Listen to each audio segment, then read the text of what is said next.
the fact that, not to say we chose each other, like, and you know, you heard you can pick your friends, but you can't pick your family. Like, nah, we decided at 13th and J, like, all right, cool. If you walk through this door, if you stay a night here, you're part of this family. There is no just you by yourself.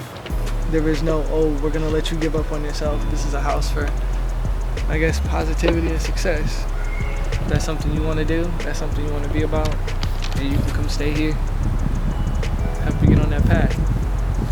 Strictly, hey bro, if we don't make it back home, we ain't gonna make it back home together. And it was just like that, like, and I never really truly seen that from someone that wasn't my family. And even when it came to my family, like, my big brothers, they beat people up for me, but they never was ever in a situation where it's like, I would literally die right now for you. The moment I like got connected with these folks that like just mean the world to me, like I felt so like protected and cared for, and like just so the ride or die energy, like, oh, for real. Like when I call these guys my brothers, these are my brothers for real. Like it was just, you know, it was just nice to have that, because a lot of people don't have that, you know what I mean? So I don't know, like, I don't know, they're just my dogs, you feel me? So like, I don't know. It's basically like we're our own fucking fraternity. No, stop, yes. Why you? I'm dead. My name is Justice Phillips. My name is Malik Banks. My name is Jace Dumas. My name is McBride. My name is Cameron Pack John Dickerson. My name is Reese. My connection is I pretty much started it with my uncle and my 3 brothers. You know, one day I came in because I did a lot of traveling when I was released from prison, and so I was in and out of Washington State, in and out of Tacoma. I'll come here for a week and I'm gone for a year. I'll come here for 3 weeks and I'm gone for like 2.5 years or something like that. And my nephews didn't have no guidance, and they didn't have no sterile man figure in their lifestyle to give them some type of support. And so one day I came and they was like, Unc, you should stay with us for a whole summer. So I stayed the whole summer. And that's when we started to do those things, and I took it serious to cut grass, put a little positive dollar in your pocket, you know, things like that. And so ultimately I started to ask my nephews, what do you guys want to do, and what is your desires, and what goals do you have set for yourself? And so they started expressing those things, and that became my personal relationship. And so when it came to the YBMW relationship, I seen a bunch of young individuals, you know, that I felt had major potential. But like that phrase, what is potential if a person's not acting on it? And so I looked at them as my partners, you know. We were able to accumulate enough money to get our own apartment, first a little apartment and stuff, just as us. And then in that apartment, my uncle just said, start recruiting people, you know what I mean? And me, we're going to high school and stuff, so I'm like, hell yeah, I'm about to start recruiting people. Originally, years ago, when I started dancing with Justice, he got me into the whole thing and brought on the whole idea, you know what I mean? Then I met Threat and Reese and Tank and Malik, and then Pack, and then, you know, Miriam, everybody, you know what I mean? And just hanging out with them over the years, they just became my family, you know what I mean? Like second family for sure, so. I'd say it started off at the Y. One night, I think it was my first night in Washington. I went to late night. Threat was talking about, he got this group of young men that they're about their business, they get things done, and if you really want to be about that, come holler at me. Went to go talk to him in the weight room, got a little bit of information. Then I fell off for a bit, didn't go back to the Y. Went back up there, ran into his nephew while dancing. Then he ended up introducing me to his uncle, which was Threat. It's like, oh yeah, man, you know, I'm about this business. It's like, all right, cool, I want to be a part of that. It's something that I see like predominantly young African-American teens. And we're literally like, oh, we have goals, these are things we want to accomplish, and like, we want our stories and our names to be heard and remembered. JJ locked in, he ended up coming to my school. Threat was working at the YMCA. Threat started working at the school. Then it was just all locked in. Just like that. Everybody used to just meet up at the classroom either after school, during lunch. Yeah, during lunch or after school. And when everybody would meet up in there, it went from just like everybody just being in there socializing and eating food to Threat actually putting something on the board like, okay, boom, class is in session. You know, and nobody really went against the grain, because you know, Threat's just a cool guy. He didn't approach it as a teacher or as a nerd or as someone that we couldn't relate to. He approached it as, are y'all trying to get big money? Ooh, ooh, ooh. He instantly was just locked in. Beginning, it was just me and them. And then I met Miriam McBride.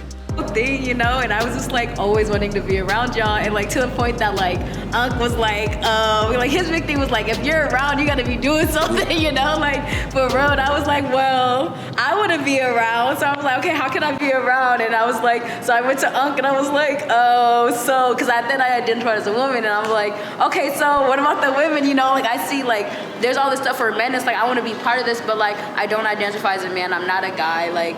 But I love everything they're doing. So I was like, okay, well, the only way for me to like really be a part of it is if I like carve away for myself. And you know, Unc said like, all right, well, you know, if you want to be part of this, then you come up with a curriculum or something for the women, because I work with the men, you know, it's all boys here. And so it's like, if you want to do something, you got to just go ahead and do it. And I was like, fine. And I like literally like went home, typed up a curriculum. Miriam brought something to the table and I read over and I was like, can you implement it? And Miriam said, yeah, I can make this happen. And so it was put together, and it was a representative of the table of when we go out, this is how much grounds we're able to cover. 916 South 13th Street, Hilltop, Tacoma area. It's like, to me, it's the center of the Hilltop, if you ask me, for the most part. That was a space that I got action at that space through Amy T. Meyer and Scooter, Darren Spencer, my guy. Shout out to Scooter. So my guy, Darren Spencer, you know, he helped me find a location which was next door to him. And my initial thing was, in the beginning, was for me to just have a space for me and my nephews. You know, I needed to house, I had took guardianship of my 3 nephews at the time, and we needed our own space to stay and live. And so we came across that apartment complex, apartment 5, you know, so we came across that, and, you know, everything stemmed from there. You know, my relationships with the younger generation stood there. Our abilities to do programming, outreach, and just impact stemmed from that apartment. That was our solution to housing. It was a 2-bedroom apartment. At one point, I would come up in there and it'd be like 13 young motherfuckers laying on the floor, excuse my French, but 13 young cats laying on the floors, you know, occupying space. I remember one day I came to the house and all my furniture was thrown out in the alley, and I was like, what the heck is all my furniture doing outside? And then, you know, my nephew at the time, Justice, was like, well, you said you needed space. And so I was like, what better way to make space? We got sleeping bags from Sure House, because we were supposed to go camping, and so I guess we camping out in the living room. And so I care about everybody. I open my doors to everybody. It wasn't not one person I didn't open my doors to. You know what I'm saying? I opened my doors to strictly people that was on the streets. I didn't have to know you at all. Yeah, you can stay the night, bro. You don't have a place to live. I don't care. Yeah, bro, come stay the night, bro. I got some top ramen, bro. You know what I'm saying? Or whatever. I got a roof. I think I was there for a few months. My mama had kicked me out, but for me, I had my second family to take me in. You know what I mean? So I feel like it was a struggle living there, for sure. A lot of the times we eating nothing but peanut butter jelly sandwiches, you know what I'm saying? And just trying to make it work for all of us, you know? But even still, while we were doing that, we were waking up every morning, working out, doing this thing called before coffee. And we'd wake up at like 6 in the morning, go to like the park or something like that, or wherever, just get a workout in, you know what I'm saying? Just wake ourselves up and then start our day from there. It just taught you like real life at whatever age or whatever stage you was at. Like, when you're not gonna eat unless you cook or you do the dishes. You're not gonna take a shower, or your clothes is not gonna get washed unless you hop in the shower on your own. There were no parents, there was none of that. Just, we all held each other accountable. Bro, the floor is dirty, clean it up. Bro to bro. It wasn't no somebody way older telling somebody younger, oh bro, you gotta do this, you gotta do that. It was no, map it out for yourself or go without. It's simple, you know? But it's complicated at the same time. I honestly, I don't think anybody truly would believe me if I said that I really was living in this 2-bedroom apartment with 7, 6, 8, 11, depending on the day, many dudes. Like, bro, that shit was But protected like a mother. No, for real. It was fun, but we had fun. We had so much fun. And it was cool when like Coach Stu would roll up on us, you know, talking for hours. But he would also bring over movies on his little flash drive. Like, he would hook us up. He brought over all the movies. Like, it was just nice. Like, if anybody on the outside looking in, they probably would have thought that it was like a bad situation or a shit situation. But like, we was all already broke before, you know, you feel me? We was already going through it before. So now we just in here doing it together. Exactly. This is an apartment that's occupied by young people, you know, and it's in my name, you know, so it saved a lot of people. And I realized at that point, I was like, what am I doing? I was like, what am I doing, man? I got young people in here under my name. And, you know, I made a comment in the newspaper one day that, you know, it's better to have a hole in my wall than to see a young person with a hole in their head, you know, so we can patch the hole in the wall, but it's hard to bring a person back to life once they lost it. And it's not just the average group of young adults. These are young adults that are participating in community. These are young adults that are attending school events and community gatherings and sharing their input and answering questions and providing answers to questions that the city have for them about their circumstances as young adults. Any person could have came through and was like, boom, let's try to figure out something larger. But, you know, in 916, I seen, you know, a lot of young brothers come in there, you know, and lose their lives after the fact of not being able to be stabilized in the space. These was young adults, and I want to give them an opportunity to say that we are responsible and we can hold it down and just give us a shot. And so I stepped out of the space as far as living amongst everybody. I stepped out and allowed them to just live in that space. And by me doing that, it became a lot less connected. It became more conflict of interest because, you know, once you remove the so-called adult out of the building, then everybody becomes the adult. And so everybody start making these shot calls. And you put 13 young adults into a house, bound to have attitude flare-ups. It's bound to be a couple fights, scrapes, bumps, bruises, you know, tempers flare. But at the end of the day, like, we still understand, like, it's just families do. Like, yeah, things, you know, people bump heads all the time. People are gonna have difference of opinions, but at the end of the day, if there was anything that went wrong or anybody that you needed, that group of people was there. In his absence, we were just all still figuring it out, but of course there's mix-ups here and there, so a whole bunch of people over, I guess you could say. And of course, this is an apartment where we vibe with everybody. So there's all types of people in here, there's different gangs in here. We just had everyone, but when you're in the apartment, everything's positive.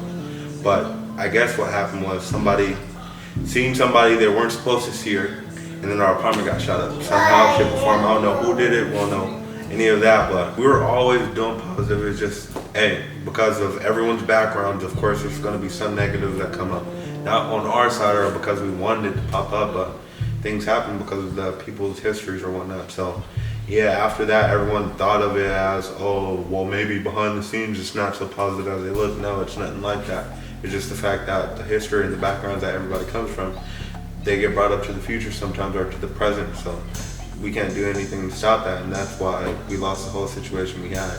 Not on our fault or nothing we had to do with anything, but because of that whole situation. And so after that shooting took place, I went to the city council member, Keith Blocker, for the most part, and I said, Block, you know, I talked to my youth group and I asked them what do they want to do. And they said that they'd rather remain on the Hilltop. So I was like, man, I noticed all of these vacant and abandoned buildings around here, bro. I know 1 4-bedroom or 2 4-bedroom apartments, you know, we can house them in here because they want to stay in the Hilltop area and do the work that they've been doing. We at Wilson, we at Stadium, we at McCarver, we at Jason Lee. We doing programs, we attend y'all's things here at the Urban League. We bring capacity, we support, we promote. We help set up big functions on the Hilltop, the street fair, Paint Tacoma, Arts on the Ave. You know, these are young people that are doing work that you guys can't ignore. So how do we keep them in this space? And so one of the things that came out of their mouth was, well, you know, what Keith told me, he said, well, look, bro, you know, when I first came here, I was sleeping on couches, and so, you know, I had to find a way. And I was like, bro, I done slept on couches, but we slept on couches so they don't have to. We can't ignore the work that they're doing. This is separating. This is gonna break everything apart. We trying to keep it together. It's crazy because brothers like Dorian Waller, Keith Blocker, they used to literally come over to the apartment 916 South 13th Street and chill in the apartment before this political stuff started taking place.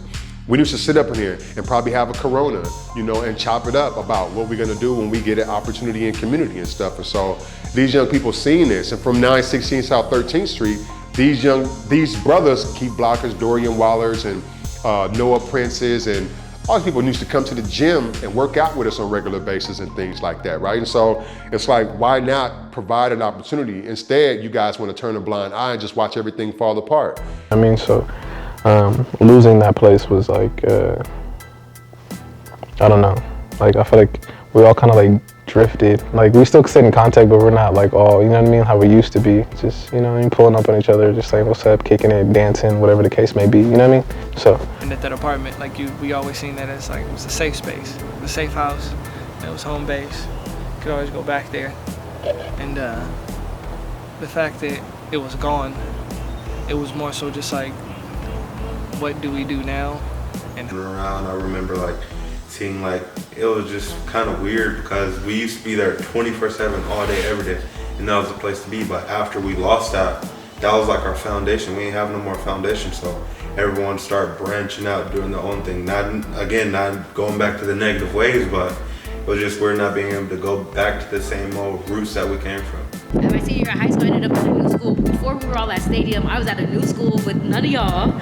I was at a new place with none of y'all. I was down the street from Stadium. I went from the Hilltop to the east side, like, and then I was still trying to stay connected with y'all because those who did stick around with UNC, like everybody pretty much split off. Like I didn't know where some people were. Some people stayed with UNC, and they were all the way out in Spanaway with Lady Jazz. like when I was there, like when I was just around those people, like I felt, all right, cool, I could be myself. Like, you know, I could cry if I needed to, laugh when I want to, like, because they understand me. These are the people that truly understand me.